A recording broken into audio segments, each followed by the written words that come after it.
Curriculum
Assalamualaikum.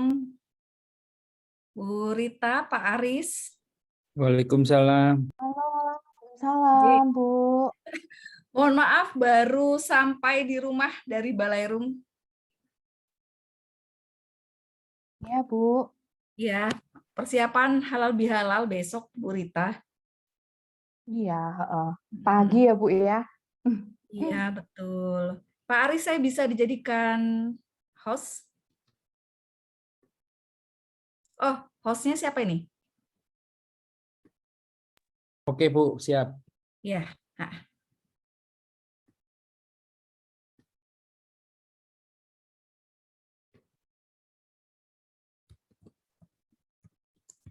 Bu Rita, are you ready today? Ready, I'm ready. It's okay. Hello, Mark Christian Leda. Hi, good day. Hi. And then Everyone, hello, good afternoon. Halo, Mr. Mark. Hi, Professor Rita. Hi, good afternoon. Okay.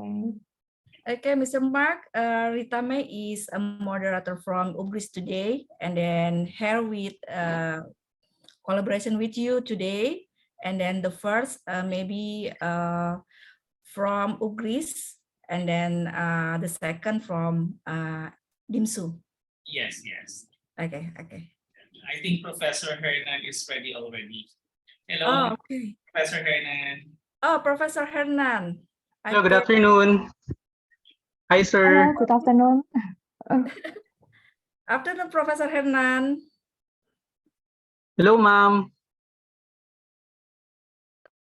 Okay. Professor Hernan, I will make you a co-host.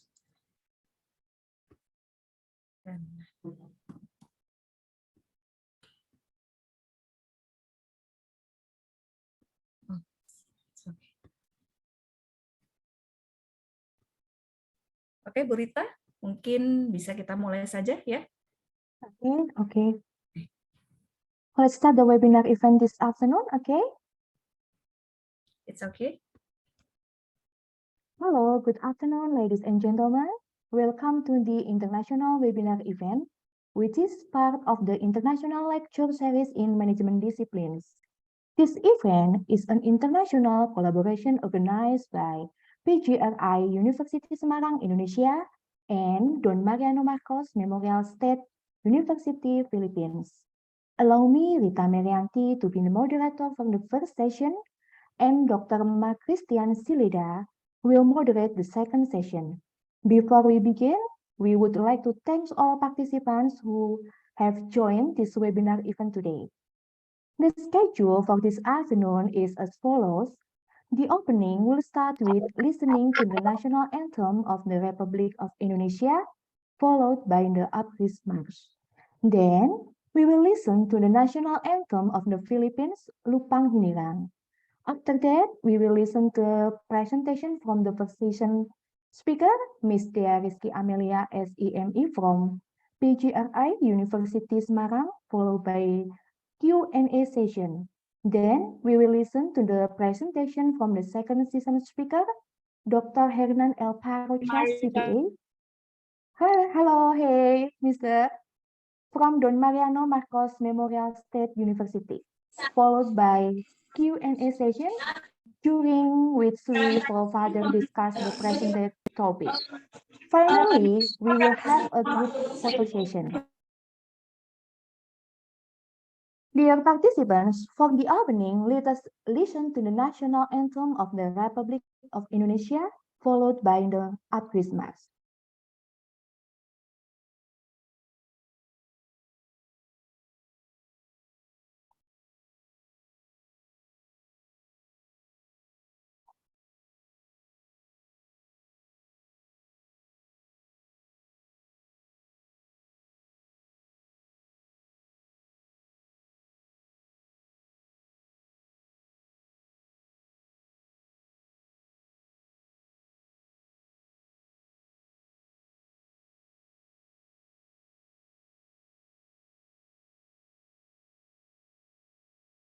Okay, wait a minute.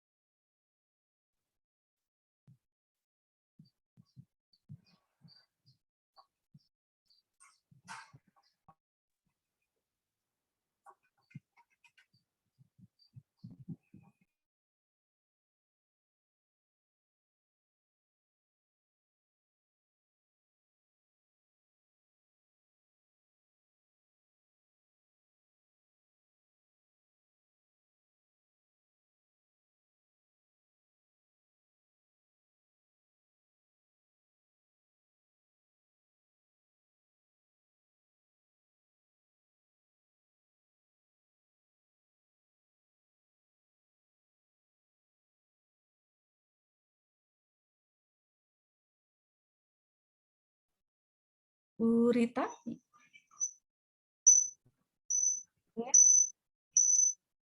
yang setel lagu siapa? Setelah lagu, Enggak, setelah yang, lagu, yang nyetel lagu siapa? oh, Mr. Dian. Oh, Mr. Pak Dian. Kadian. Yes. Oke, Pak Kadian sudah di sini? Kadian, kok nggak ada ya? Sepertinya belum bisa join itu, Bu. Katanya invite Masuknya susah, Bu, maybe. dari tadi, Bu, saya, Bu. Assalamualaikum. Oke, Mr. Dian, welcome. Good morning. Good Oke, afternoon. Mr. Kadian, Oke. Yeah, Indonesian anthem is ready? it is. Okay, Please it's okay. give me the permission. Share screen. Okay, my share screen.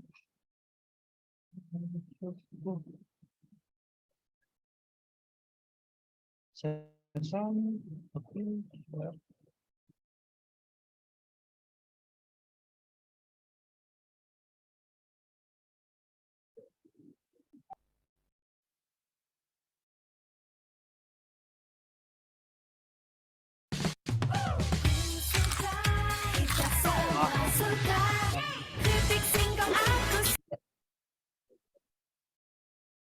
Maaf, Bu, udah mulai untuk atau belum mulai? Sudah tinggal Indonesian anthem, Pak. Bukan keripik singkong. Iya, ini lagi saya cari, Bu, sebentar ya, Bu, ya. Soundnya udah keluar belum, Bu? Sudah. Sudah keluar soundnya Iya. ya? Ya, di grup ada, Pak. Sudah saya share itu yang dari Ya. Ugris. Satu paket lagu Indonesia Raya dan Mars Ugris ada di grup. Oke. Add aja, Pak. Skip add.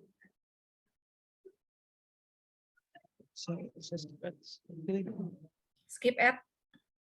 Ya. Oke, it's okay. Itu masih mute.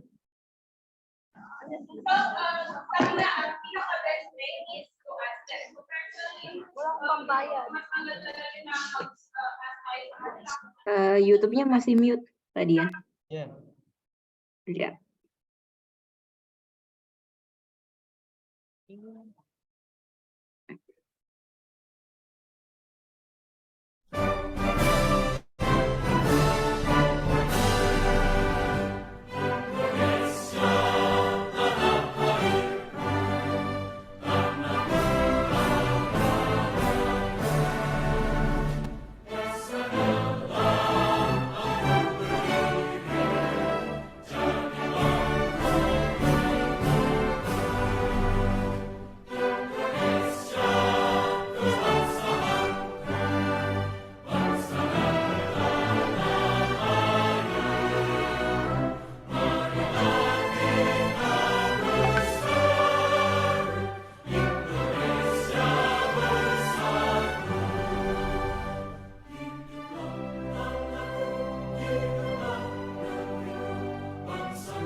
người, mình là Trang Lưu. Xin chào mọi người.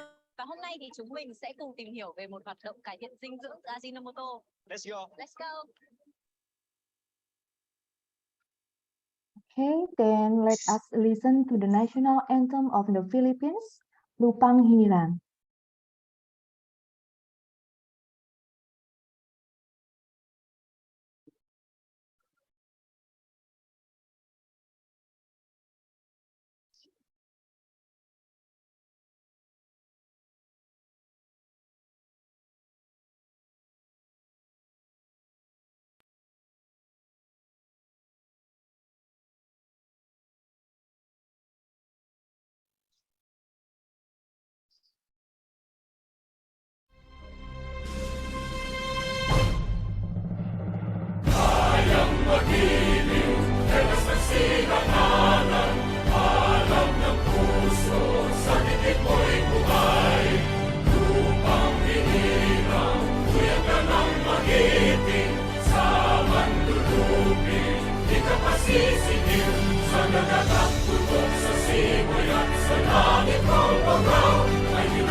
Now for the first speaker, Ms. Dia Rizky Amelia, SEME, will present the topic Leveraging Creative Economy set to become the next economic powerhouse. Finally, the much awaited time has come for Ms. Dia's presentation. The time is yours. Okay, thank you, Bu Rita. Hello everyone. Good afternoon. Good afternoon. I'm Dia. Nice to meet you all today. Thank you to everyone for being here at the webinar. Although we cannot meet in person, anyway, but I'm glad to be with you all today. And most importantly, I hope you are feeling well and then always healthy. In Indonesia, actually, we are on extended holiday. We have to celebrate a religious holiday until tomorrow. So students in Indonesia, I would especially like to thanks to the students for participating in today's webinar. So before I start, I would like to thanks to Bu Rita for having me introduce myself to all of you. Honestly, it's an honor for me to be a speaker in this webinar today. So let me share the PPT for the webinar today. Right.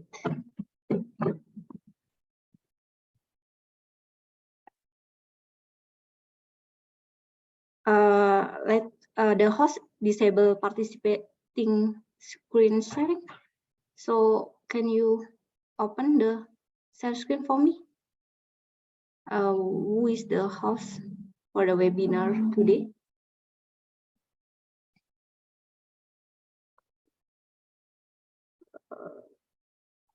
Yeah, thank you. Okay, right.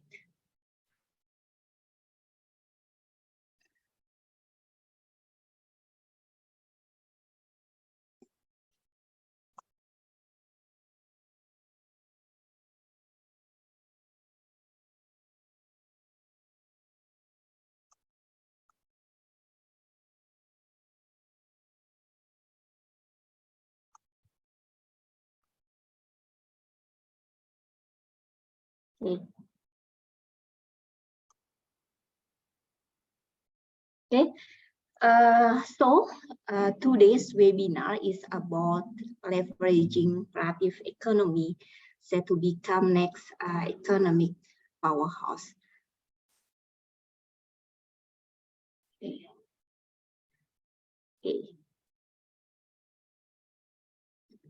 Before we discuss the meaning of creative economy, or what we will talk about in this webinar, let me give you some information about Indonesia country, because I just will focusing creative economy in Indonesia first.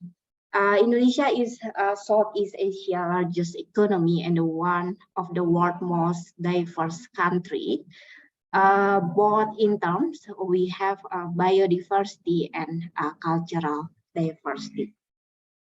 So based on that fact, everyone, creative economy, or in Bahasa, we just think economy creative, or we just call it a craft, is a one sector that is expected, please maybe you can see in your screen, we expected that creative economy to become new sustainable national economic power. In the other word, we believe that creative economy as a catalyst for Indonesia economic growth in the middle of global economic slowdown, like we have COVID-19, or like crisis, financial crisis, and then we have demographic crisis. First, I think about what we should know about the creative economy and the actually meaning the creative economy. So before we go far in this session, the question that will be highlighted is, what is the creative economy? Actually, the creative economy has no single definition. We have a World Bank definition, and we have a United Nations definition. Instead, it is an evolving concept.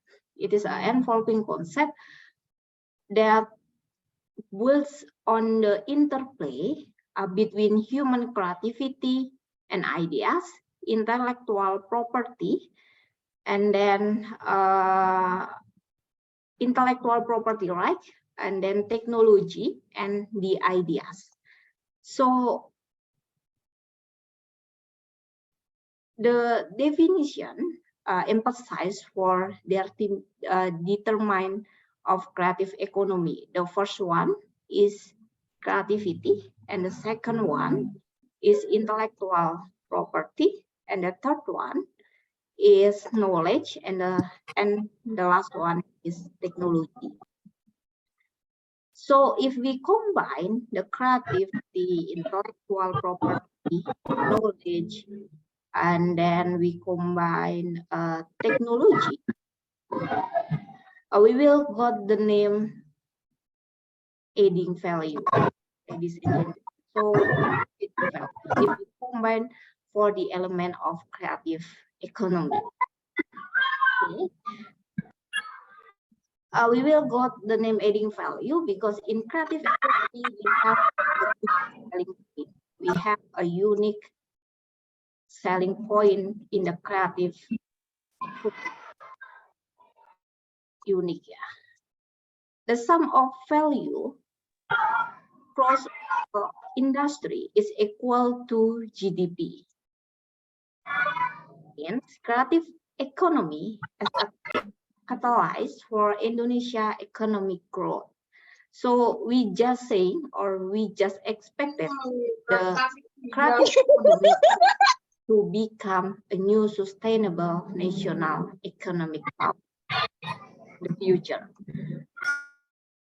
Essentially, creative economy is a knowledge-based economic activity which the creative industry are based. So the base of creative economy is industry.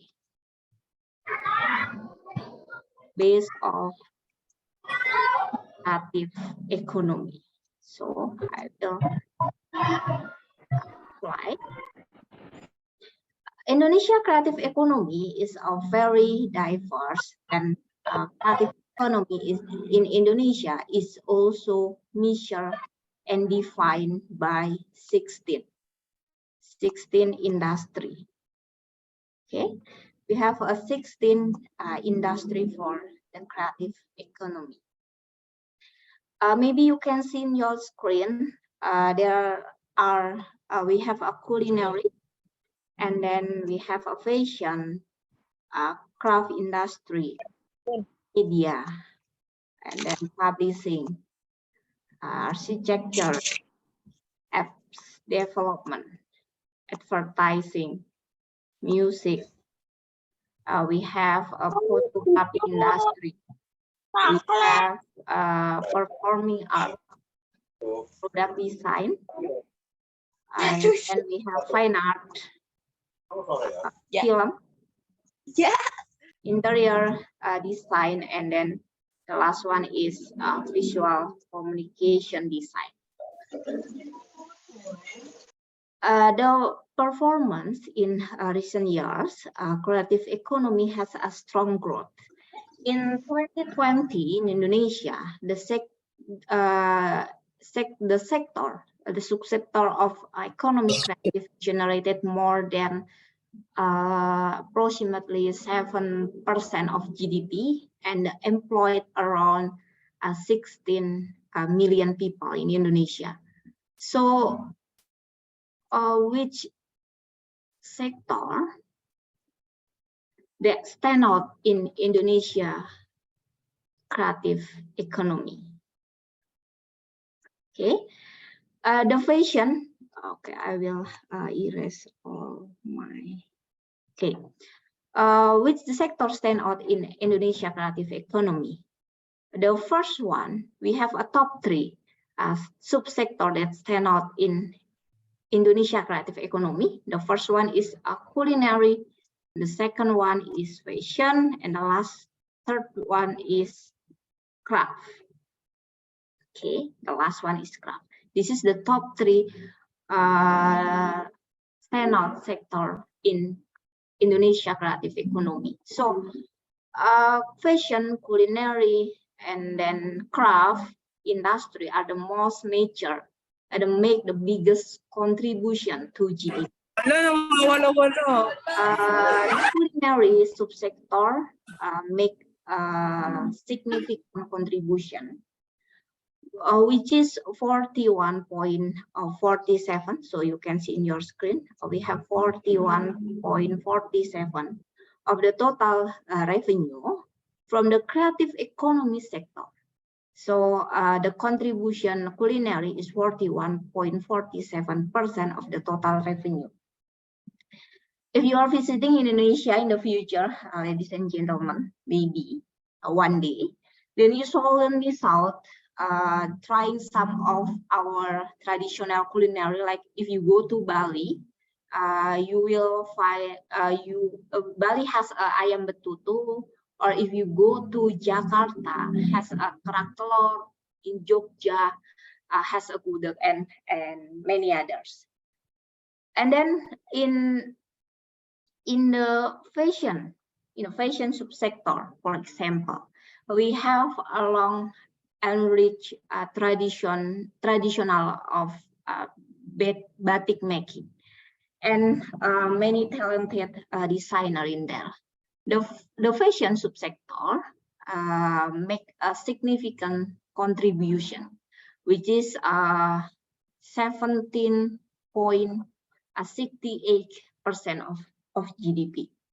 And then there are also existing development in the areas of film. We have a highly growth in the subsector, not just in culinary, fashion, and craft. There are also existing development in areas of film. Okay, film. This is the highly growth for economy creative in Indonesia, and then in music, and then in apps development, and then in gaming, which are recording a strong growth. So film, music, apps development, gaming have recording strong growth. The development of Indonesia film industry, for example, is a particularly existing. For example, in 2018, 10 Indonesian movie reached more than 1 million viewers theater in Indonesia. So if we discuss about the creative economy, then our imagination, I think, will go to South Korea. You can see in your screen, maybe most of you know something like BTS maybe, or Blackpink, okay, or K-drama, which is very popular in recent years. This caused the global boom of Korean pop culture, generating, I just read it in the newspaper last week, generating at least 125 trillion won annually. Okay, now maybe you can try to open your Spotify and then click a playlist, and then you can search a top 50 hit songs in Indonesia or in Philippines maybe, and then you can search now, and then I'm pretty sure, okay, 1 or 2 songs by a Korean pop or K-pop band will be on there. Okay, so you can find a K-pop band or K-pop boy band will be on 50 hit songs in your Spotify, whatever Indonesia or in Philippines. So foreigner may understand very little of the lyric other than the occasional English beats. Okay, right? But I think language has never been a barrier for serious K-pop fans. So it's no problem if I just hear maybe music from Korea. It's no problem for serious K-pop fans. So when exactly this phenomena start? Surprisingly, it was a deliberate move by South Korean government to pull itself out the financial crisis in 1998. Ministry of Culture was set up in department focused on K-pop when crisis in 90s. So the government bet all their money on the technology and the infrastructure to enhance the people musical experience. Like they develop of hologram, and then state-of-the-art concert. And South Korea is just one of the countries that got the concept of creativity. Okay, because they making money of ideas, and then they making money out of the creativity and of the innovation. So if we just want to the best country that develop creative economy, the answer is South Korea. So K-pop is just one element of Korean popular culture that have made inroad across the regional, like TV drama, and then movie they have, and then culinary, fashion, cosmetic, and then video gaming. It has been driven not just by the creativity of Korean artists, or it's not just about performer or designer, but also supporting by government policy combined with a highly corporate approach to talent management, and they have innovative social media strategies. So if we're talking about the creative economy, the component that's very important to be discussed is creative people. So this is the important element for creative economy. This is creative people. So if we imagine the creative people don't let external factor like maybe budgeting or maybe timelines affect the way they work. They simply work to turn their ideas into a product, like be it a song, be it a film or a TV show. I think the mindset from creative people is not far from the question like what do I want to do, or how can I do it, or maybe how can I do this as well as anybody can do it, and then how can I do something that only I can do. So that's the attitude is common in the creative industry. Okay. So how about Indonesia? Okay, let me.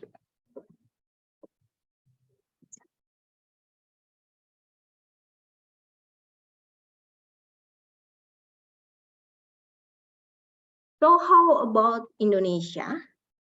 And then why creative industries can grow excellently in Indonesia?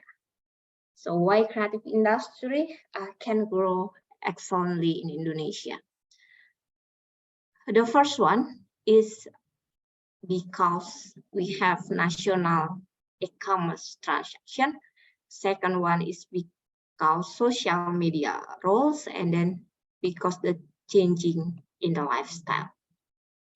So the creative industry sector in Indonesia, especially, the growth is in line with the rapid growth of Indonesia e-commerce industry. It has been growing at speed of like 18% annually, and it's expected to become a major growth driver of Indonesia economy. Currently, national e-commerce transaction in Indonesia have reached just read in a website today. It's reached like 25 million USD for national e-commerce transaction in Indonesia. So other factor contributing to the growth of the creative economy sector in Indonesia is the change in lifestyle. Okay, especially the millennial generation, and this segment is now showing a preference for leisure over goods. So they prefer consume leisure over they buy goods or services. This is apparent from the survey.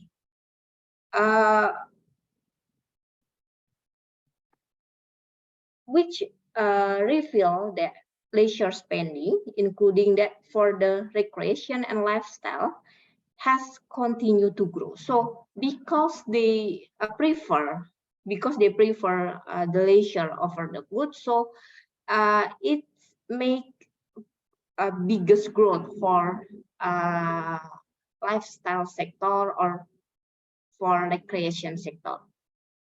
And then the third one is social media play a crucial role in this changing lifestyle related trend. More Indonesia are now showing a preference for spending their income on travel or on maybe go to tourist destination, and then they prefer spending their income to like staying in hotel. They are also interested with social gathering, maybe eating out at high-end cafe and etc. This has proved positive for creative industry, especially those engaged in the traditional food sector, and then hospitality sector, handicraft sector, and the restaurant sector. So the changing lifestyle is give some like a big contribution to those sector. So finally, maybe this is the last slide from me. But before I finish this presentation, ladies and gentlemen, I will conclude that it turns out that creative economy has a big contribution to the economy of a country. Maybe not only for Indonesia or Korea, but maybe also to the Philippines. In the process of success, many factors influence. For example, government policy, and then demography, people economic behavior that can influence the success of creative economy.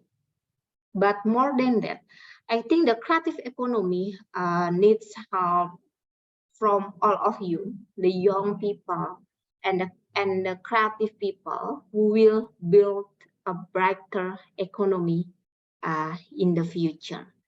So thank you for your attention. I will give next session to the moderator, please, to guide the question and answer session. Bu Rita, time is yours. Thank you, Ms. Dea. Dear participants, we have listened to an incredibly interesting presentation. All right, next we will have a Q&A session. Please feel free to raise your hand or use the chat forum to ask your question.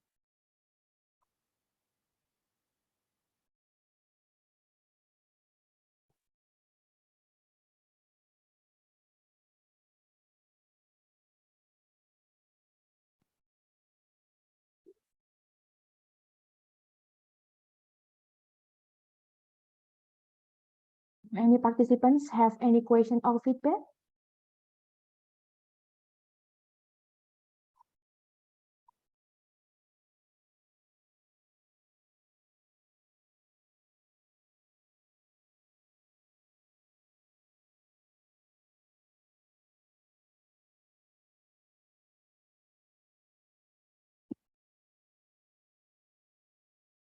Okay. There are one question. Miss Fauzia, okay. Fauzia, Miss Fauzia, hello, Miss. I want to ask, how do you see Indonesian creative economy evolving? Okay, Miss Dea, please. Okay. Okay, I will. I just try to answer the question. The question is, how do you see? Berarti how I see Indonesia creative economy evolving. Okay. I think the creative economy will become the backbone of Indonesia economy, like what I explained in the first slide of my presentation today. And our Indonesia cultural diversity is our strength. This is actually our diversity culture is our strength. It gives us the means to develop a robust creative economy. Maybe we can build on effective use of intellectual property right that will enable Indonesia to realize its economic ambition and to promote social progress and cultural development. So the keyword is diversity and how we can build on effective use of IP rights. All Indonesians stand to benefit from the wealth generated by continued development and expansion of our creative economy. Maybe that's enough, Bu Rita. So maybe you can move to Thank you, Ms. other. Dea. Next question is from Siti, Miss Siti. Hello, Miss. How the South Korean government made K-pop a thing? Why K-pop so popular in the world, and what the role of South Korean government? Maybe this is the question. Okay. If I'm not wrong, maybe you can search in Google. The name is Hallyu economy. They just mention it as a Hallyu economy. It is like a growth policy at creating jobs and achieving economic growth at the same time by integrating the global culture phenomena to the economic sphere based on 3 axes. The first one is reinforcing cultural content industry, and then the second one is to boosting inbound tour and drawing foreign investment, and the last one is amplifying cultural export. So I just read in some website or Korean government website. To achieve the goal, the Korean government serve a command center that can incorporate the Hallyu related activities with a great platform. The name is Hallyu Valley, where all information in Hallyu culture or economy can be shared. And we are not only, if you open the website, we not only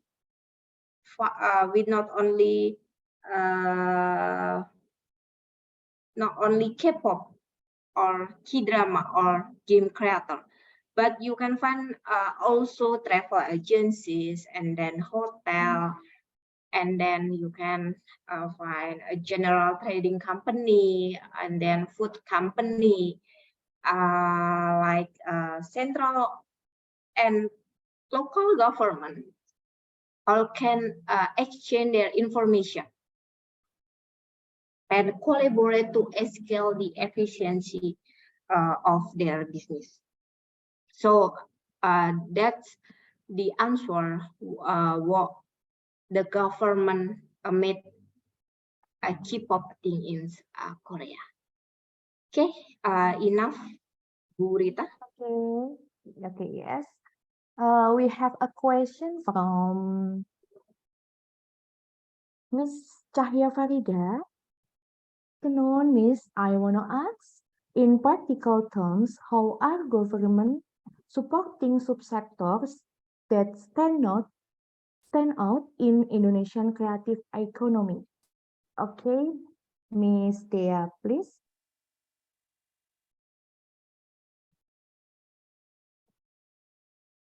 Okay. Indonesia government, how Indonesia government support subsector that stand out. We have 3 sectors that stand out, like culinary and then fashion, and the last one is craft. Okay. Government can work to ensure that an effective regulatory framework is in place to support Indonesia creative businesses. Indonesia government are also helping them or the actor of the creative economy to access like investment they need to develop and grow their businesses. And then we run a range of initiatives within each subsector to access the investment. There are 2 points, Burita. The first one is in investment, and the second one is how can the regulatory framework can effective in Indonesia. Okay, enough. Okay, thank you, Ms. Dea. The last question from Ms. Mandariska Dara. Hello, Miss. I want to ask, what message do you have for Indonesia creative business? Okay.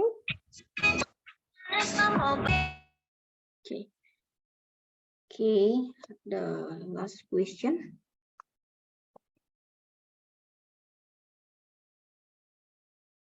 Sorry. Message do you have Indonesia creative business? Okay.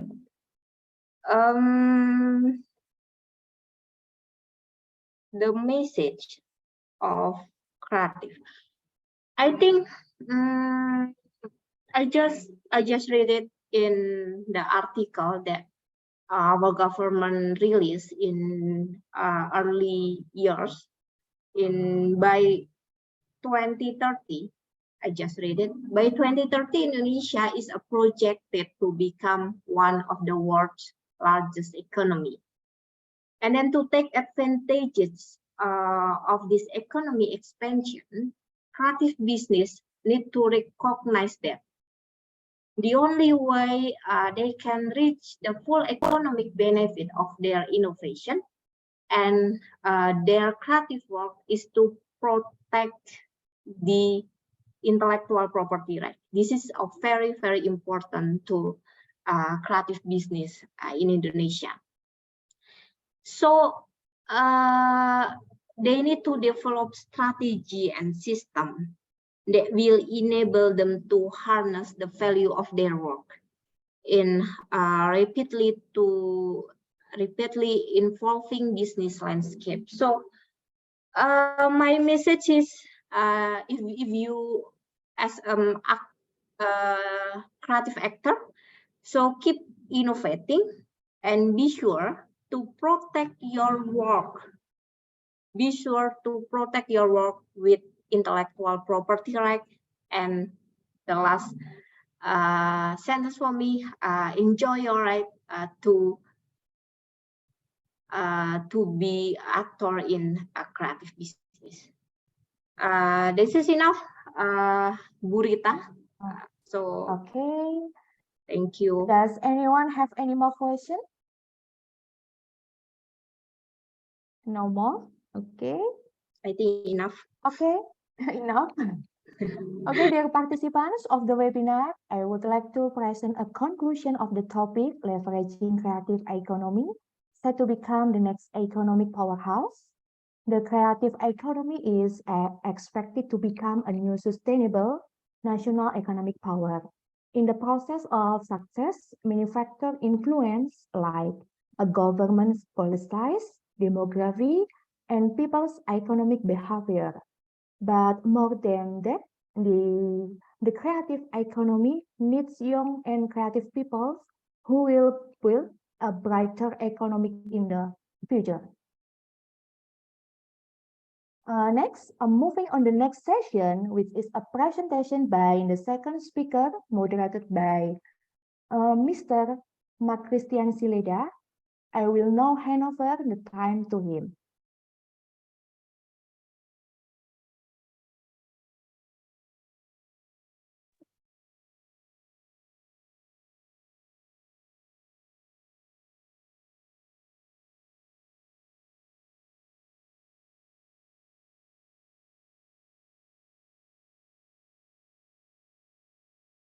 Hello, good afternoon. I think Sir Christian is not around.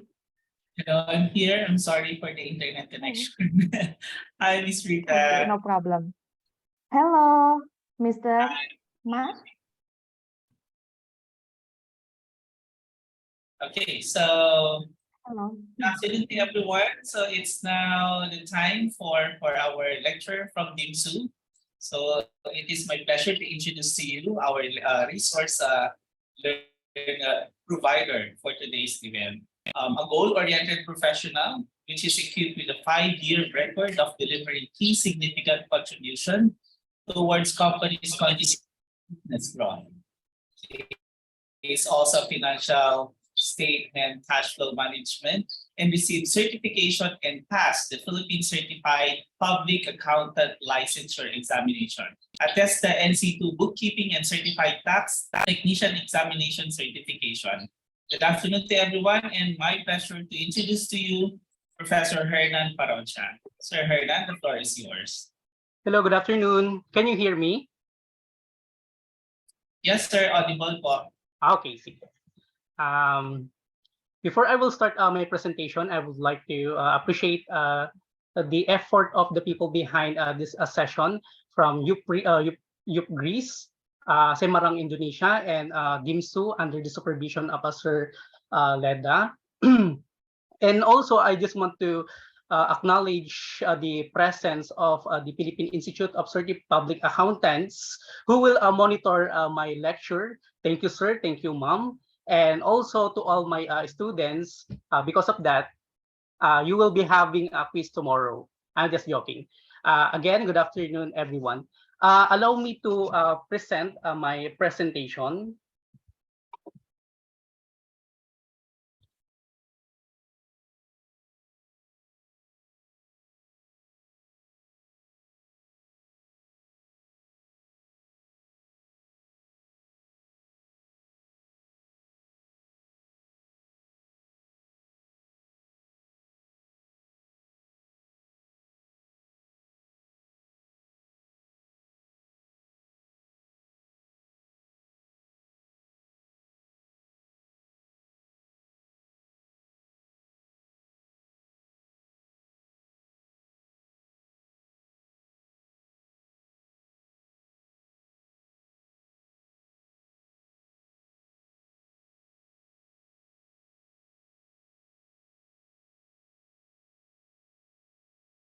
Hello. Can you see my presentation now? Yes, sir. Okay, so let me start. So the topic that that was assigned for me is working capital management for the business. Okay, so for the introduction.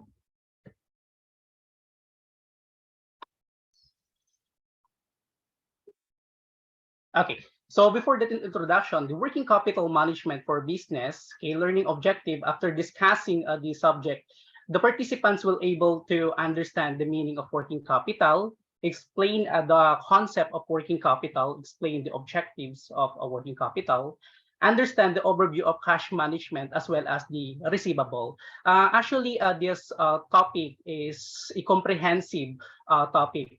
So I didn't include the short-term investment, the inventories, as well as the prepayments because of the time constraint. I was given only 45 minutes to discuss. Okay.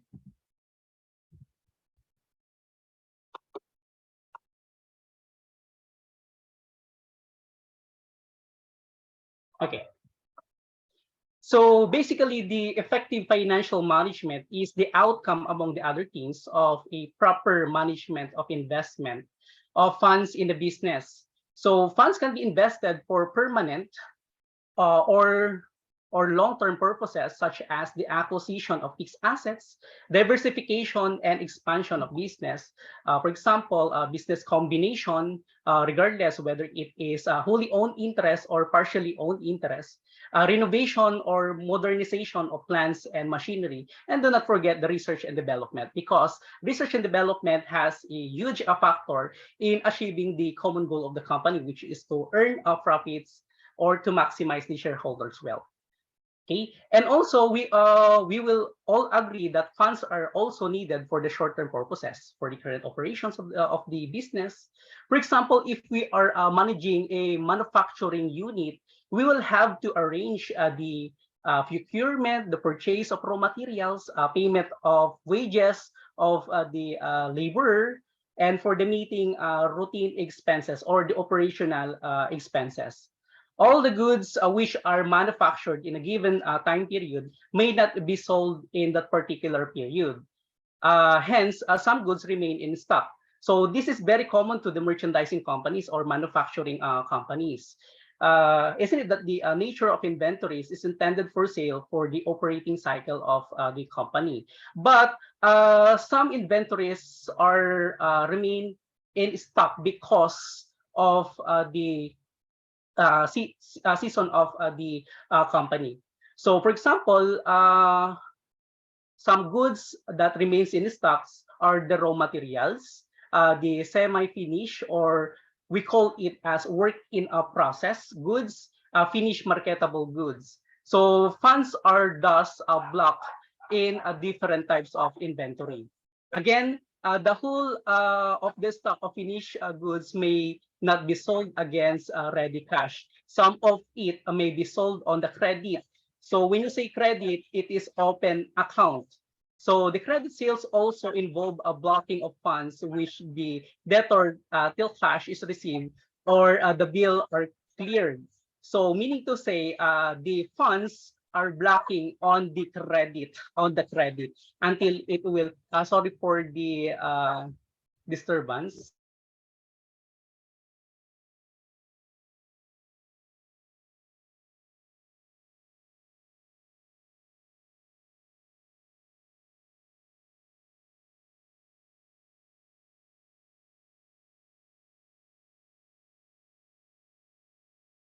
Sorry for that. And okay, so working. Okay, so next is the definition of working capital. Okay, so working capital refers to the firm's investment in short-term assets such as cash, short-term marketable securities, accounts receivables, inventories, and also prepayments. In some other books, when you say inventories, they're classified as raw materials, a work in process, finished goods. But in other books, that is finished goods already. And also it depends on the nature of the company, whether it is a merchandising company or a manufacturing company. If it is a merchandising company, then they have only one type of inventories, which is the finished goods. While for the manufacturing companies, because the nature of the company is converting the raw materials into finished goods. So they have different types of inventories. Okay, and also it can be regarded as the portion of the firm's total capital, because technically speaking, working capital is a funds. Okay, however, it is a short term. In simple words, we can say that working capital is the investment needed for the carrying out day-to-day operations of the business smoothly. The management of working capital is no less important than the management of long-term financial investment. Okay, so allow me to read the content. A financial management strategy focusing on maintaining efficient level of both components of current assets and current liabilities in respect to each other. So working capital management ensures a company has sufficient cash flow in order to meet the short-term debt obligations and operating expenses. Now, the misconception of working capital based on the meaning that the working capital is only for the liabilities. No, it's not. It is also used for the operational or operating expenses, like for example, the payment of salaries, utility expenses. Okay, so we need to allocate these funds for the operations. And by the way, the work of financial management is to allocate the resources to all departments of the company to carry out the activities. So implementing an effective working capital I think someone is raising their hands.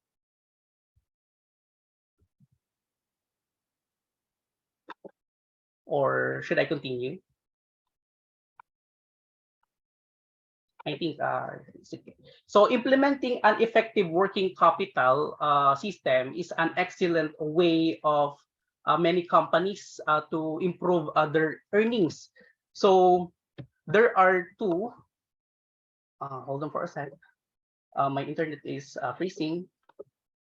Okay, so here there are two aspects of working capital management. Okay, so ratio analysis and management of individual components of a working capital. Okay, so a few key performance ratio of working capital management system are the working capital ratio, inventory turnover, and collection ratio. So basically, we as an accountant, we have different tools to determine the profitability, the stability, and capital adequacy of the company by using different types of ratios. Okay, and also for the working capital, we have a different approach. First is the working capital ratio, or also known as the current ratio, wherein the current assets divided by where the solution, I mean the formula of working capital, our current ratio is current assets all over the current liabilities to determine if the company can able to pay its short-term obligations, as well as the inventory turnover. So how fast your inventory dispose on the company or operating cycle of the company. And ratio analysis also will lead the management to identify areas of focus such as the inventory management, cash management, accounts receivable, and payable management. All these things are internally generated, okay?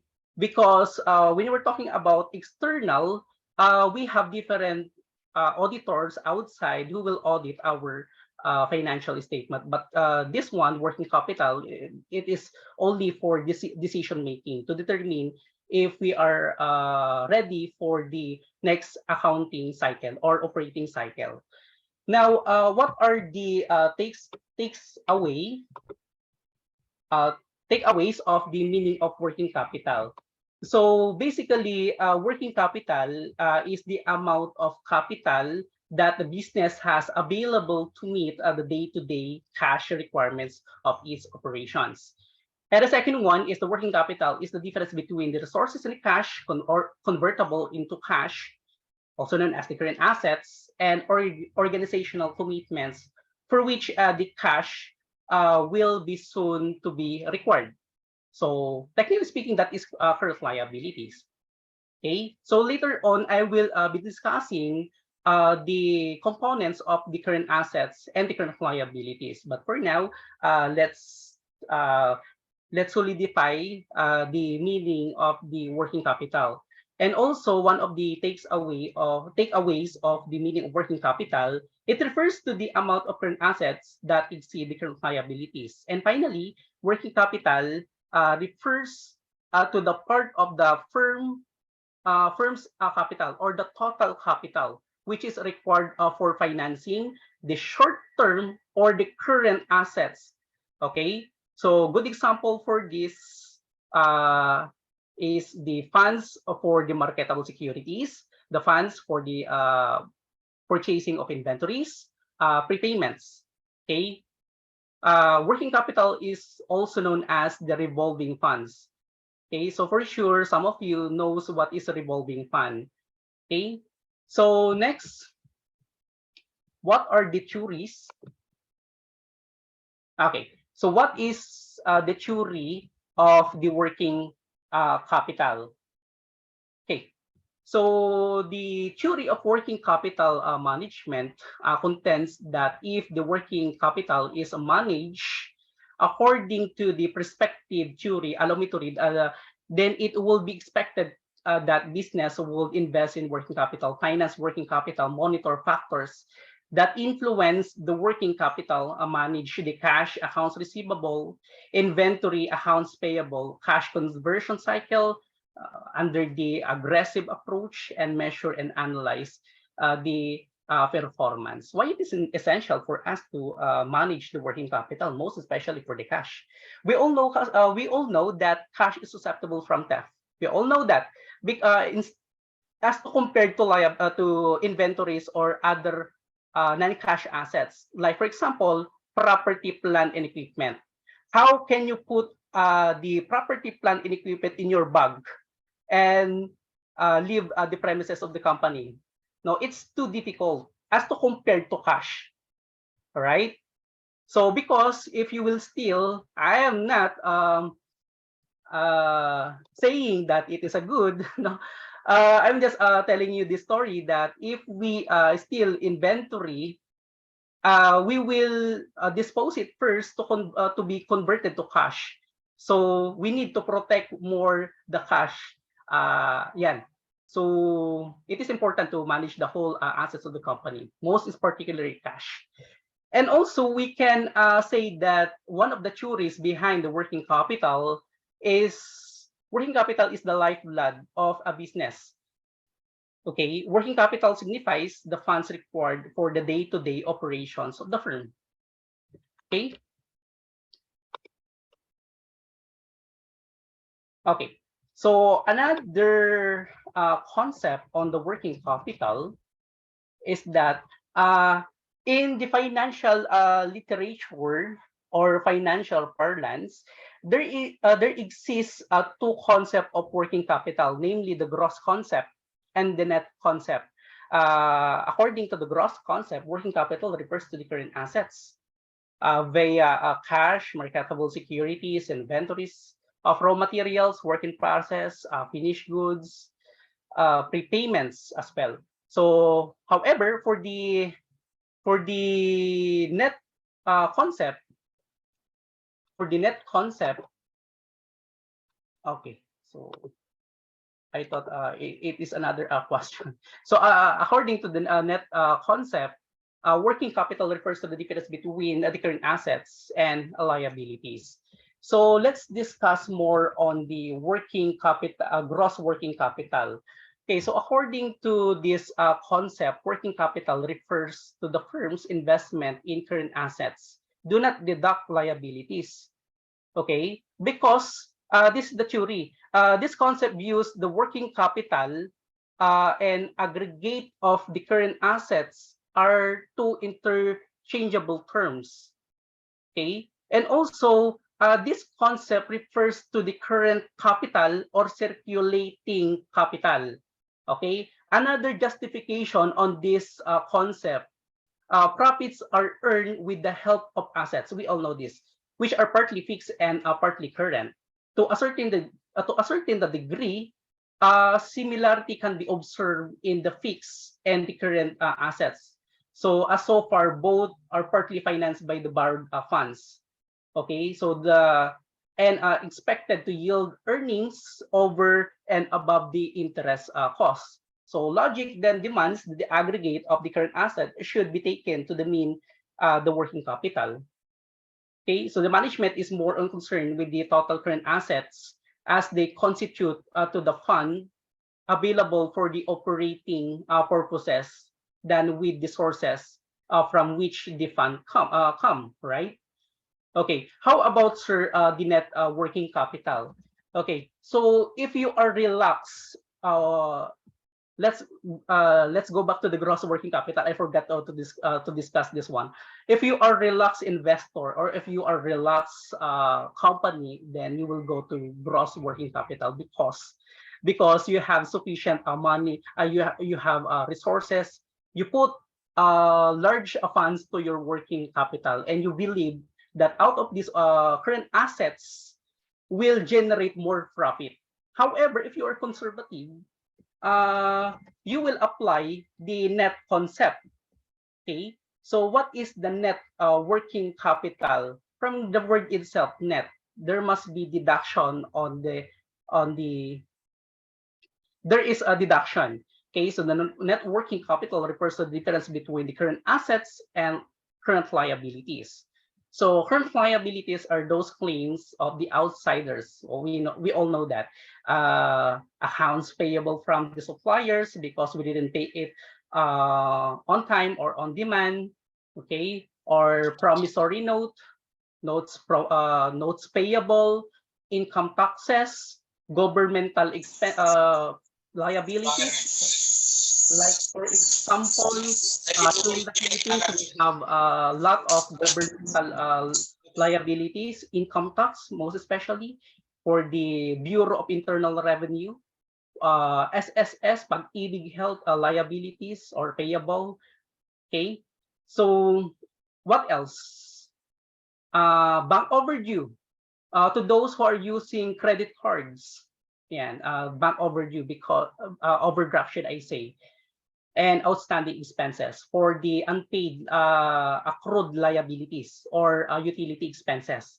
Here in the Philippines, we usually receive bill after the month consumed or incurred. Like for example, what's today? April. So our bill for the April for the consumption of electricity, the bill will be sent on first week of May. So in the booking on the books of accounts of the accountant, okay, that is actually a liability, the liability of April, because the consumption is on the period of April. So that's the perspective or the point of view of accountant. We didn't pay it yet. Okay. So next, the net working capital is one qualitative concept, which indicates a liability position of the firm and the extent to which the working capital needs to be financed by permanent sources of funds. Okay. Okay. So what are the importance of working capital?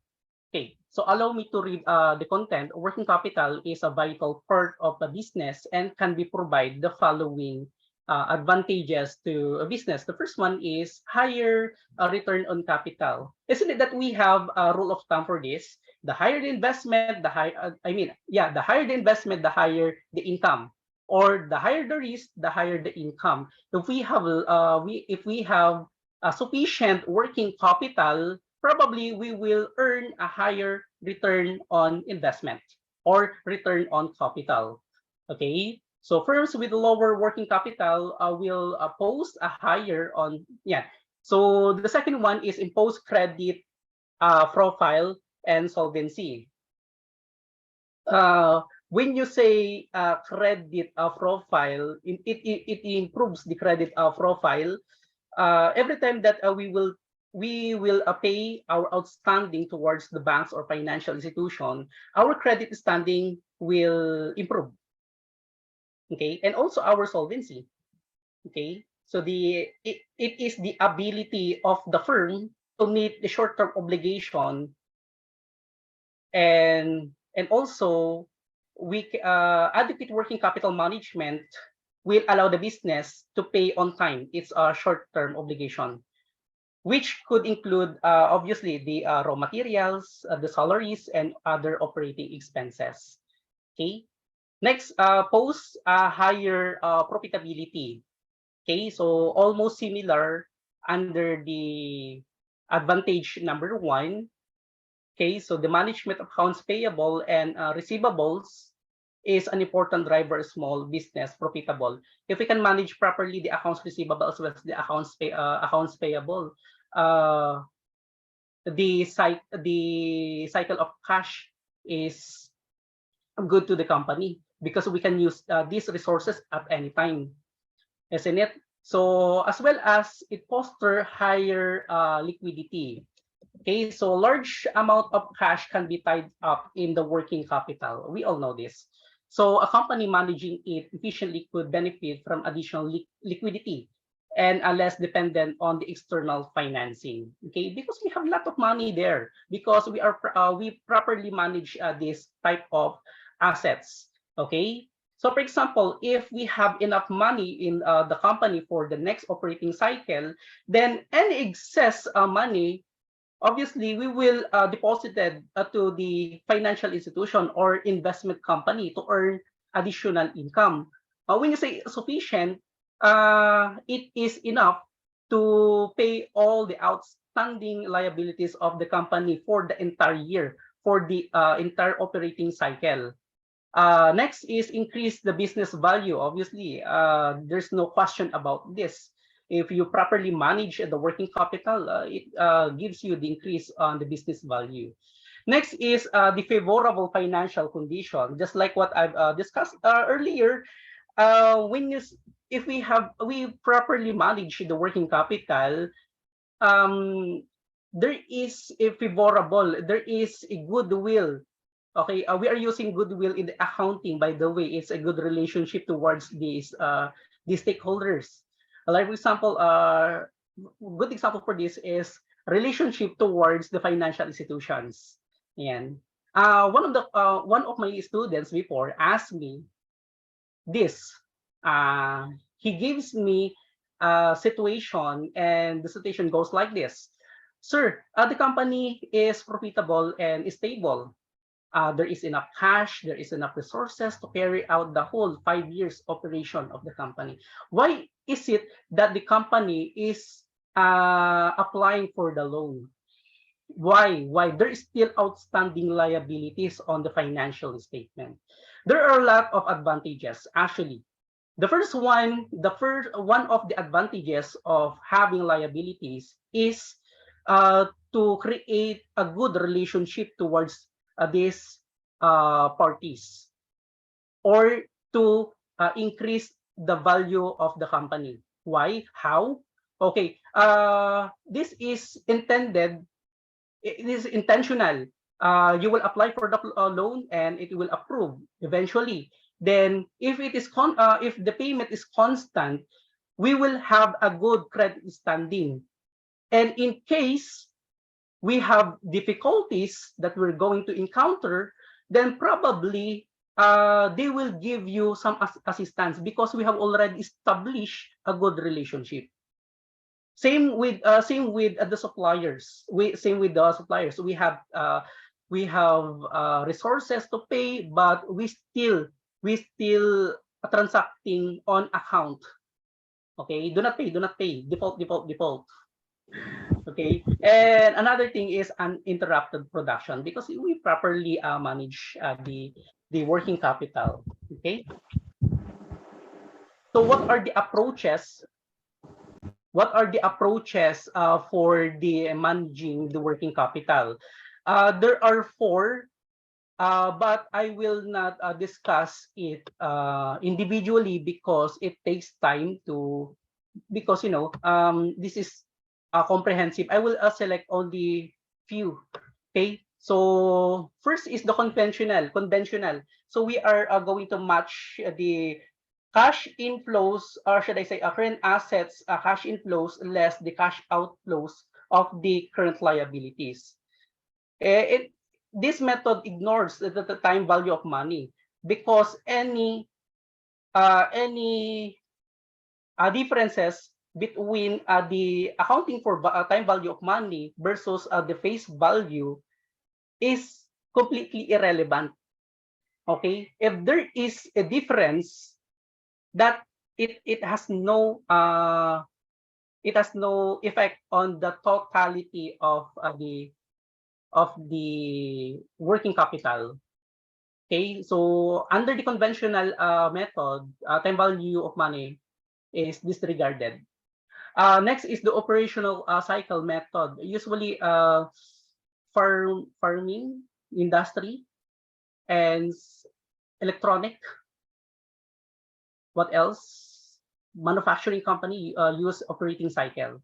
Okay, the operating cycle goes like, I think here. Okay, so this is the operating cycle approach. So we have cash. So cash is used to purchase raw materials, parts and components, and converted to finished goods. Okay, intended for sale. Obviously, do not forget the accounts payable. Do not forget the accounts payable, because part of the purchases is partially cash and partially on account. Okay, So if it is on account, we will pay it. We will pay it if we have sufficient money. Then manufacturing, then office, selling, distribution, and warehouse, finished goods, sale of finished goods, and creation of accounts receivable, because some of our customers will pay on cash or accounts receivable or open account. Okay, so accounts receivable is completely the opposite part of the accounts payable. So what is the treatment of the purchasing? Same with the sales transactions. And we will receive the cash out of the receivables, and it ends the cycle. It repeats the cycle again. So if we have cash collected from the accounts receivable, and this cash will be used to purchase another set of raw materials as well as the components. Okay, so cash cost technique. Okay, so cash cost technique, working capital forecast is done on the cost basis and the balance sheet method. Okay, just like what I've said, I will only discuss the two approach. So conventional approach. So allow me to read the content. So this approach implies managing the individual components of working capital, inventory, receivables, payables efficiently and economically, so that there is a neither funds nor paucity of the funds. Okay, so basically these techniques have been evolved for the management of cash. In every components of accounts receivables, the current assets as well as the current liabilities. You know what, in India, more emphasis is given to the management of debtor because they are generally constitute the largest share of the investment in the working capital. I worked in UAE for more than 3 years. So I was exposed with different types of approach, policies, and so on and so forth, as well as weird practices. And so on the other hand, the inventory control has not yet been practiced on the wide scale, perhaps due to scarcity of goods and ever rising prices because of the inflation. And we all know that we are experiencing right now. It's a global crisis right now. Okay, so inflation, you cannot escape inflation. Okay, unless otherwise we have good strategies to cope up with that.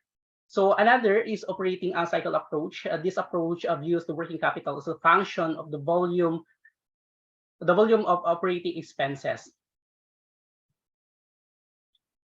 Okay, so the duration of the operating cycle is the number of the day involved in the various stage, commencing with the acquisition of raw materials into the realization of the proceed from the debtor. So the credit periods allow the creditors. The credit period allowed by the creditors will have to be set off in the process. And also, next slide. Okay, so for the planning of working capital management. Okay, so basically, working capital is the amount of liquid assets which an organization has in hand. Okay, I remembered one of my students asked me this thing, sir, how liquid is liquid? How quickly is quickly? Okay, you know what? There is already an answer for that question. Okay, how liquid is liquid asset? The current asset is, we all know that is a liquid assets, but there is a part of the working assets, current assets, that are most liquid. That is we call quick acid assets liquid acid assets. It is easily convertible to cash. Okay, that includes the cash and cash equivalents, the short-term investments, which has a 3 years, 3 months maturity, accounts receivable. So these are the most liquid assets, or simply called as acid assets. Okay. So a startup capital, we can say, allow me to read, is the amount of money we required to begin at the business till it yields a sufficient revenue so that it can pay for its own self. We can get working capital investment and startup capital from the grants, from the loans, obviously, the partners, if you want to incorporate a partnership. So for the corporation, you can ask the prospective investors, or if we have existing investors already, okay? But some of the businessmen put into use their own personal resources, isn't it? Like for example, to those who are retired in their work, they will use their pension to put up their business. They will use their pension. Okay, basically that is a personal resources to finance for funding their business. Okay, but it's not enough. Then you can ask your relatives. You can ask the banks to help you, the government as well. I think we have here in the Philippines under the effort of DTI for the small scale industry. Okay, probably yeah. I think there is effort of the DSW DTI under MSME. Okay. So another, for planning for working capital investment, is that no working capital investment will make it difficult to lure investors or even fetch credit for business loans. Okay, so what are the requirements for the working capital? What are the requirements for the working capital? So allow me to read the content. Okay, so the requirement for the net working capital investment, take note, net working capital. So it is the current liabilities are deducted from the assets. Okay, so dependent upon the two factors. The first one is that what are the earnings of the organization and frequency of getting these earnings, and the expenses of the organization, and how often the payments are needed to be conciliated. Okay, so for knowing about the calculation of the working capital investment requires needed for a new business investment, the management needs to create forecast of earnings. Okay, so which is the inventory and accounts receivable in expenses. Okay, you know what? It depends on the company. It depends on the policy of the company, because we all know the policy is internal generated. But this how they prepared their forecast when it comes to the capital investment requirements. The first one is they are preparing the cash budgets. Okay, to determine how much is the cash balance in the company, and the second one is to determine if it is sufficient. Okay, if it is not, then they will ask the financial institution to finance the needed capital requirements. In other policy is they will immediately determine all the expenses to be incurred, should I say, past it's a future tense. Okay, next. I think I already consumed my 30 minutes. Okay, so determinants of working capital investment needs. So there is no set rules or formulas to determine the working capital requirements of a firm. It is internally generated.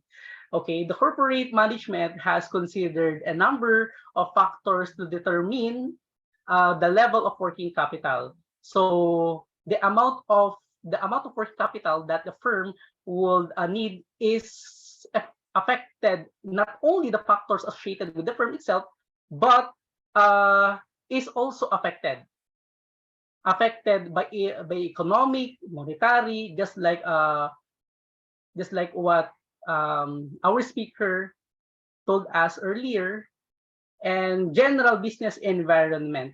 Among the factors are the following. So the first one is nature and the size of business. Okay, let me summarize my discussion for this. Okay, the working capital needs for a firm are basically influenced by the nature of a business. Trading, financial firms generally have low investment in fixed assets, but it requires a large investment in the working capital, right?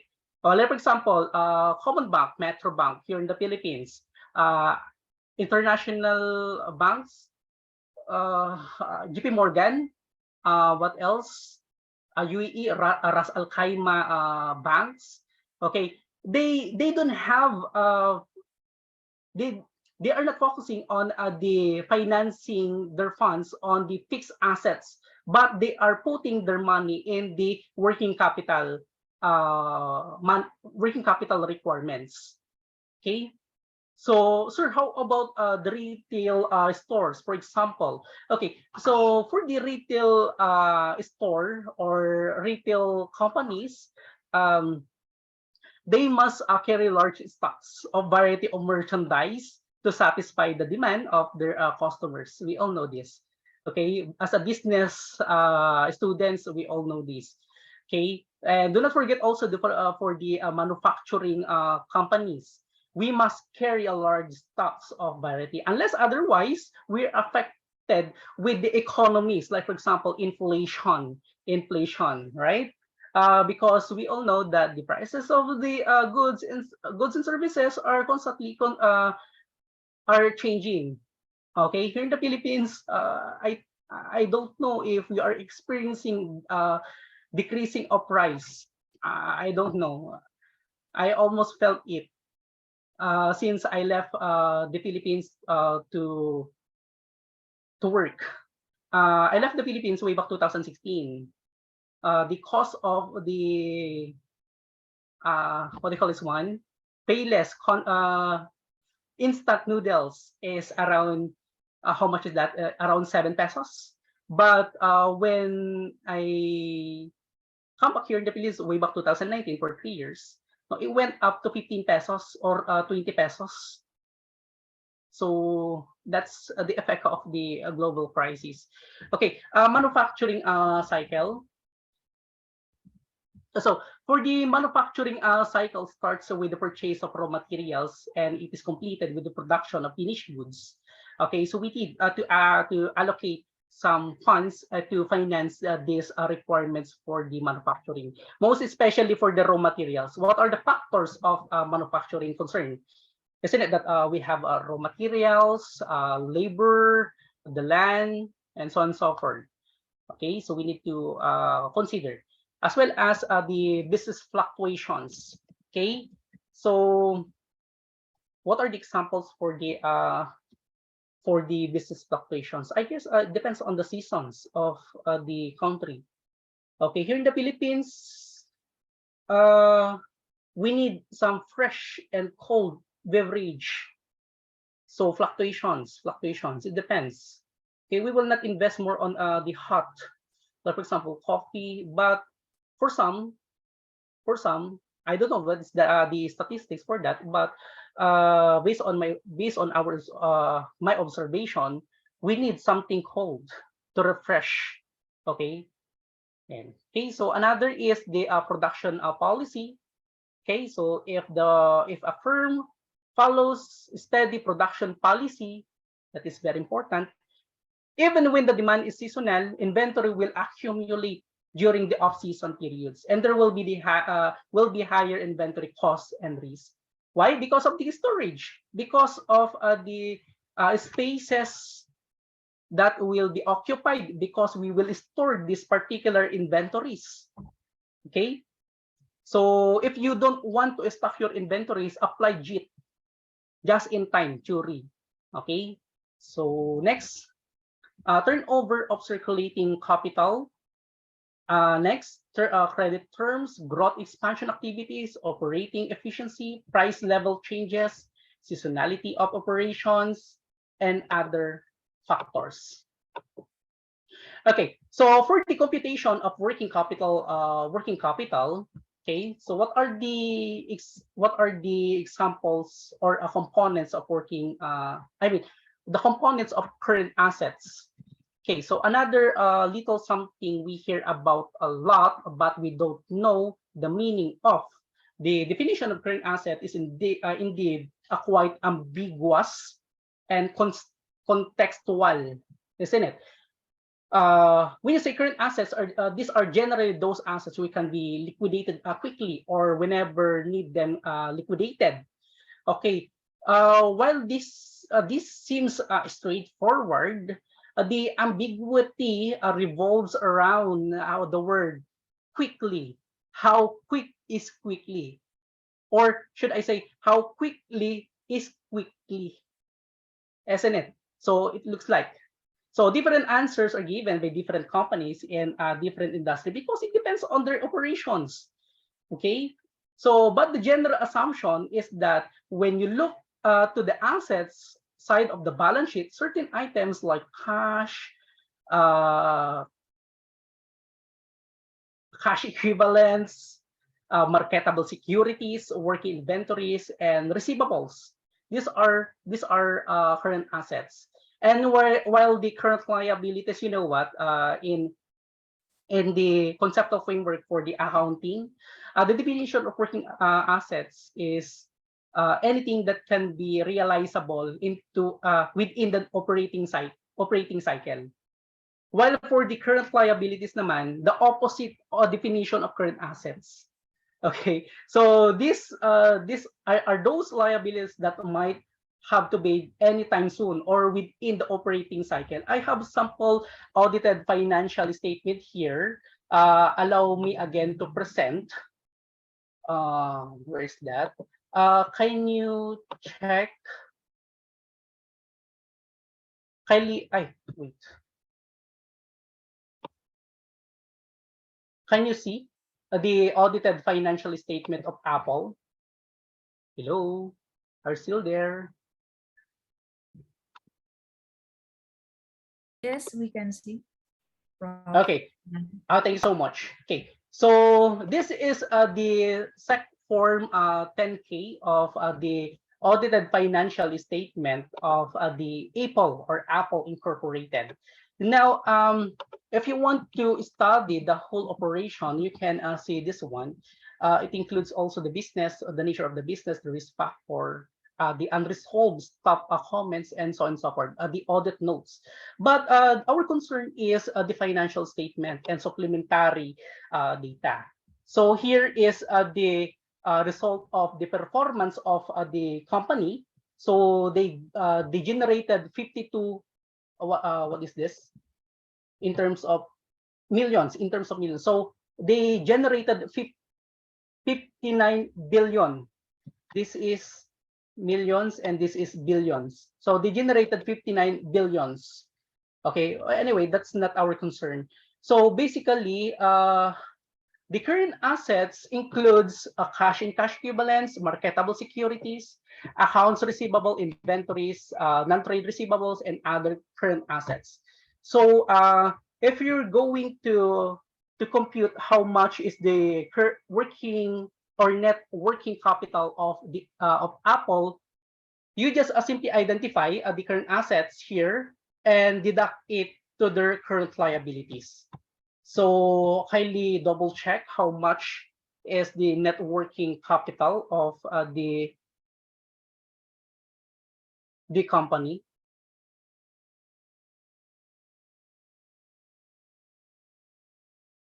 So it's around 14 billion 473. So we can conclude that the company is liquid. Okay, their status is liquid. Okay. So going back. Okay. Okay. So I think that ends my presentation for the working capital. Now let's discuss shortly what is the cash management. Okay, so when you say cash management, cash like a bloodstream in the human body gives vitality and strength to the business enterprises. Okay, so though cash holds the smallest portion of the total current assets, cash is both the beginning and end of the working capital cycle. Inventories, receivables, and cash, right? So it is the cash which keeps the business going. Okay, and moreover, steady and healthy circulation of cash throughout the entire business operations is the basis of the business solvency. So what is the concept? What is the concept of cash management? So the term cash management refers to the management of cash resources in such a way that that generally accepted the business objective could be achieved. Okay, so in this context, the objectives of a firm can be unified as a bringing about the consistency between the maximum possibility, profitability, and liquidity of a firm. Okay, so also we can say that the management may be defined as the ability of the management and recognizing the problem related with cash, which you may come across in the future course of action, finding appropriate solution to curb such problem. Okay, so let me summarize because it's almost time, I guess. Okay, so what are the scope of the cash management? Allow me to read the content. So efficient cash management process are prerequisite the execution of payment collections of receivables and manage liquidity. So what is the function of the cash management? Okay, so the cash management must aim to reduce the required level of cash, but minimize the risk of being unable to discharge claims against the company as they arise. All these claims and motives of the cash management largely depend upon the efficient and efficiency of functioning of cash management. Okay, so cash planning. Okay, so these are the functions of cash management. So first is obviously cash planning. So we have the budget, we have managing cash flows, controlling the cash flows, optimizing the cash level. Okay, so also there are two major objective of cash management: meeting the payment schedule and minimizing the funds held in the forms of cash balance. So these are the common motives of holding cash. Why it is important to hold the cash? So the first one is transaction motive. So the important reason for maintaining cash balance is the transaction motive. This refers to holding of cash to meet the routine of cash requirements to finance the transaction of the company. Obviously, to carry out the ordinary course of business. Precaution. Okay, so when you say precaution, this is the unexpected cash needed at the short notice, isn't it? Some of the companies are implementing contingency plan in case there is a chaos, there is a risk that they cannot control. It's beyond their control. So we have money to finance, to lessen or to minimize or to mitigate. That's the proper term, to mitigate the risk. Okay, so for example, we will set aside money in case of the floods, the acts of God. Okay, so when you say acts of God, it's beyond the work of human being. Like for example, typhoon. Philippines is within the ring of fire, and I think Indonesian also is part of the ring of fire. Correct me if I'm wrong. We need if the company is well established, they have this type of funds, okay, to answer the said risk, okay, speculative motives, yeah, so taking the opportunity, or how do you pronounce it, abuse, what is the alternative word of abuse, uh, yeah, to abuse the opportunity, take the advantage, something like that. So compensating motive, some banks are requiring us maintaining balance. That's compensating balance. Okay. And last, I think the last topic is the accounts receivable management. Okay, so accounts receivable consists of money owed of firm for goods and services sold on credit. This type of credit basically takes two forms. The first one is trade or commercial credit, consumer retail credit. Okay, so next. Okay, so credit policies. Okay, so we need to establish a good credit policies to manage properly our accounts receivable. Like for example, a policy on how to collect money to increase the collection rate of accounts receivable. Yeah, okay.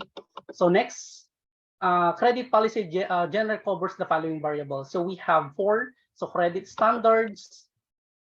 Okay, so we need to measure the 5C, the character, capacity, the capital, collateral conditions, credit terms as next, credit policy, and finally that and I forgot to put it. Number 4 is the default policy. Okay, and I think that is the end of my presentation. Thank you. Again, I'm Hernel Laron Parocha, Certified Public Accountant, Certified Tax Technician, and a graduate of Business and Administration. Thank you so much. Okay, thank you, Prof. Hernan, for the excellent presentation. Dear participant, we have listened to an incredible, interesting presentation. All right, next we will have a Q&A session. Please feel free to raise your hand or use the chat forum to ask your question.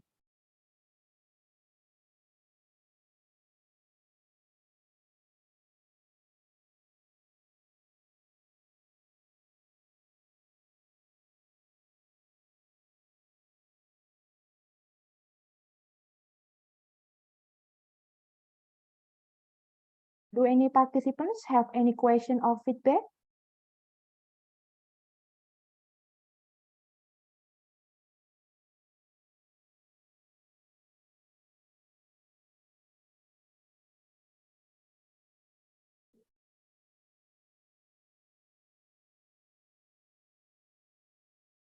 Okay, Miss Rosemary Gerlian, what is the best internal control for cash management?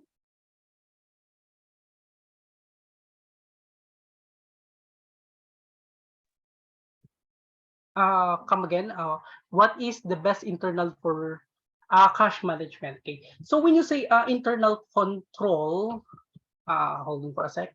I think my my computer is freezing right now. Okay. So again, the question is, what is the best internal control for cash management? Okay. So first, I need I need to discuss what is internal control. So when you say internal control, these are internally generated accounting and auditing policies, so that the management that will help the management to discharge the responsibility in their compliance on the statutory and regulatory requirements, and to prevent what do you call this one, to prevent fraud. Okay, so I think this is the international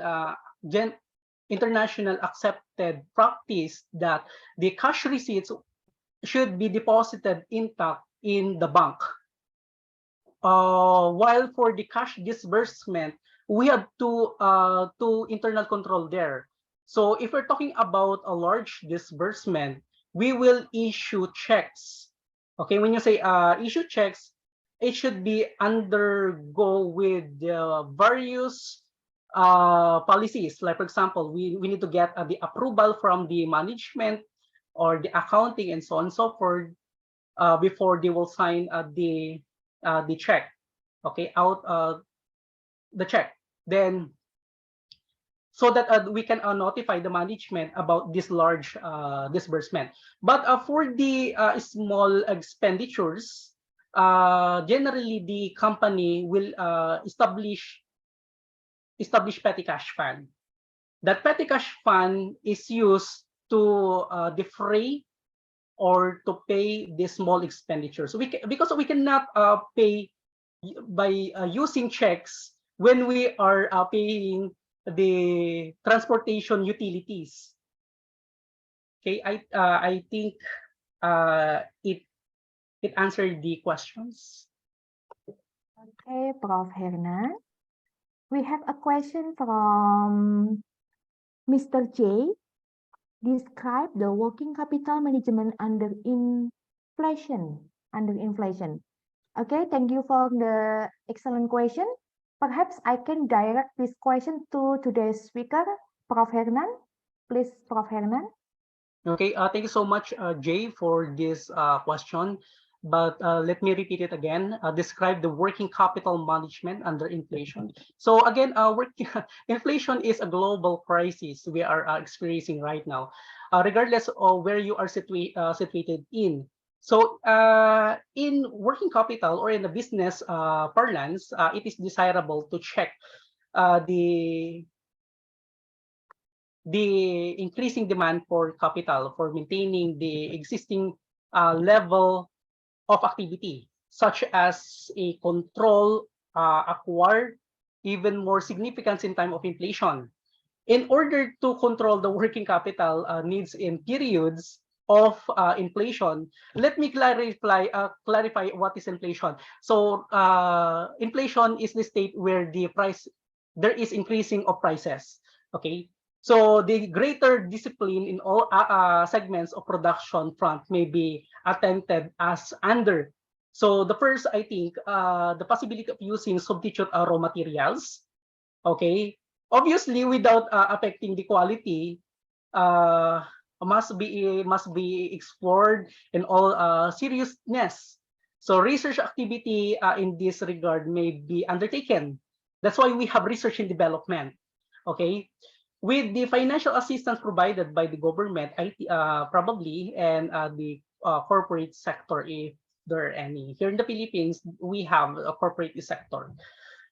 The second one, I think, attempts must be made to increase the productivity of the workforce by proper motivational strategies. And I think it answers your question, Sir Jay.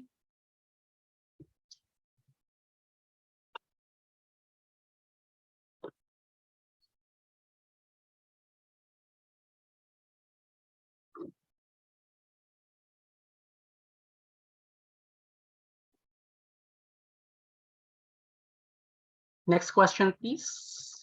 Okay, thank you, Prof. Hernan. Maybe the last question from Mr. Yoga. What are some of the challenges usually faced by small business in managing their working capital?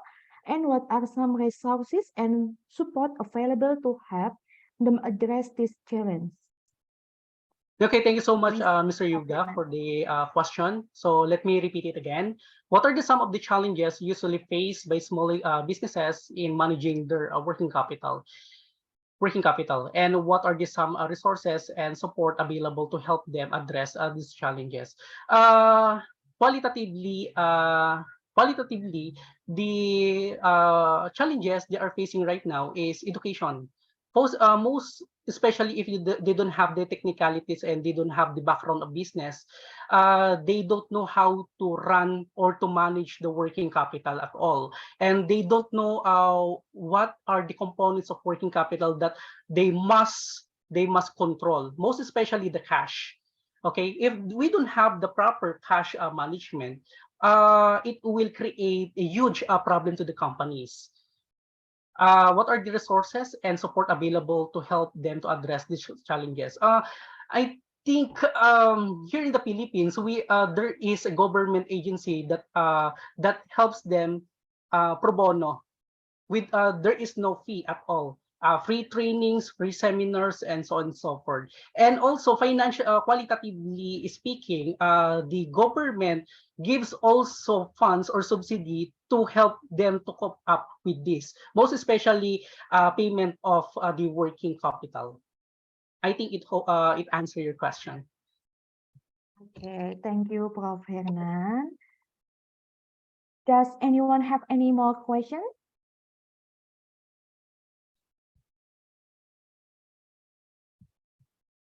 No more? Okay. Dear participants, we have listened to an incredible, interesting presentation. All right, next we will have conclusion, the topic. Working capital management for business is that effective management of working capital is critical to ensure the smooth functioning and financial health of business.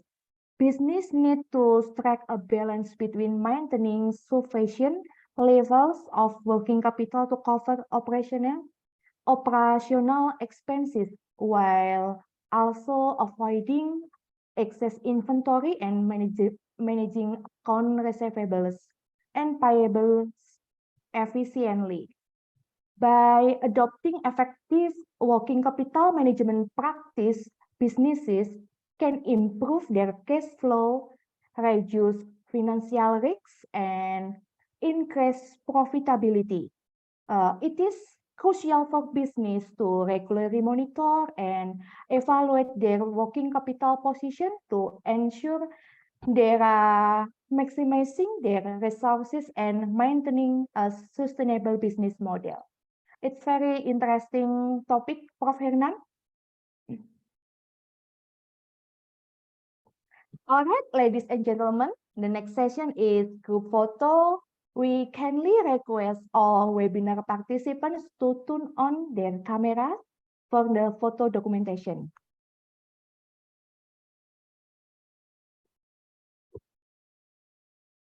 Okay, ready?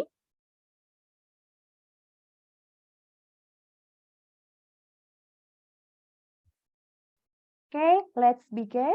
1, 2, 3.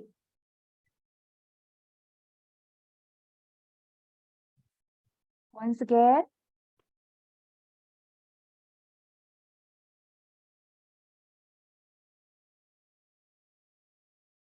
Okay, thank you. Thank you for your attention. As moderator, we apologize for any mistakes. We hope that today's event has provided valuable information and benefit to all participants. Once again, thank you all participants and speakers who attended this international webinar today. See you at the 4th International Webinar Series. That's all from us. Thank you. Bye-bye. Bye. Thank you so much. Okay, thank you, Prof. Hernan.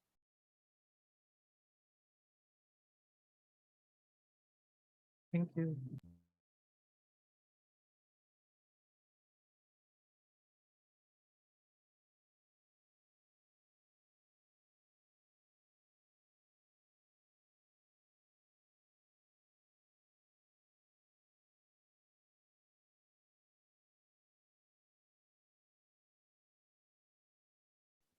Okay, thank you, Miss Rita. And then for our audience, please fill in the attendance list for today to receive a certificate. The link in column chat.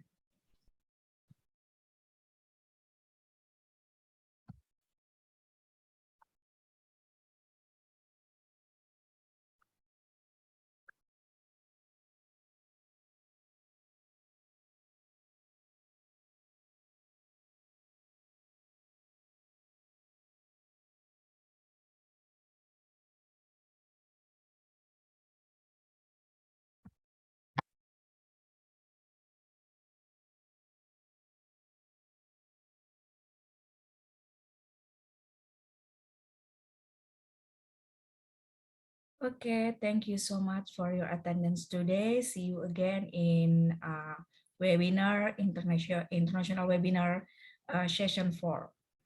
Thank you. See you.